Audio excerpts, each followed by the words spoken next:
You're in a posh restaurant, you've just been served your main course, and you hear this from the table next to you.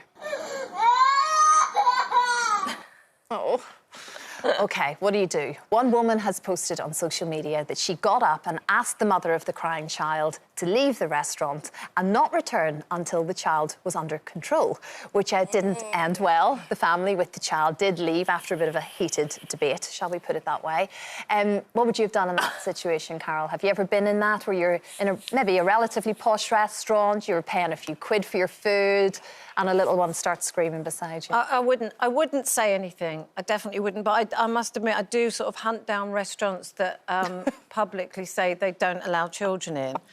I do. I'm sorry about that. And if they had flights where kids weren't allowed, I'd get on them too. I think that's fair enough. At least you admit that. Do you know what I mean? Well, yeah, because there's too many... I just love the idea of you hunting them down. Excuse me, do you take seats with children? OK, bye. Well, yeah, I think there are a lot of parents who think their children do have the right to disturb a lot of people, and they don't make any effort to try and control them or stop them if they're running around and, you know, pulling your tablecloth and all of that. Why does it, like, under control their children? That's what annoys me. But they take charge then. It's the same thing. I'll just say, like, I don't know. I just think if that woman had come up to me and said, like, oh, do you think you could... I don't know. I just don't like the way, can you get your child under control? Yeah. And there can be lots of reasons why the child is crying. There could be a lot of issues that you're not aware of at all. Exactly. So for someone really to have the audacity to face someone and say... Crying is different. I mean, I'm talking about kids running around, pulling your tablecloth and you know, kicking your chair and throwing balls everywhere. That's what I don't like. Yeah. But the crying baby, it's not my favourite noise, I must admit, but...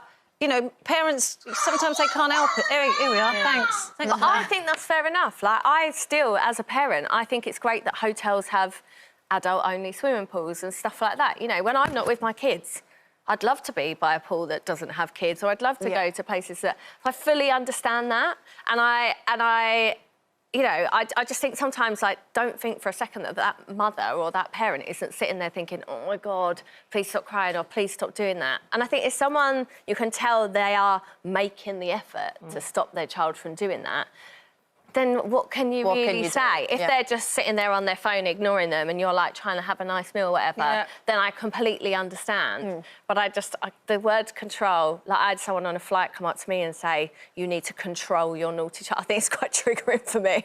And I just lost it with her. Maybe this is the time where I told someone to shut up, but I couldn't. I just argued with this woman. I think at one point I told her that she should go and get her own private jet if she can't handle being with the general public. But it made me so angry. But I was kind of raised with the parables of children must be seen and not heard. And so, you know, my aunts and uncles would always say, you better stop your crying or else I'll give you something to cry for. So, you know, you immediately go... But I don't... The amount of children that are in my family, I don't recall seeing any of them where they're wailing or misbehave or anything like that. It was just silence and reverence and just keep yourself still. I do think some parents have it very tough, though. I think we need to go a bit easy because you never know what's going on within the family, and it can be very difficult.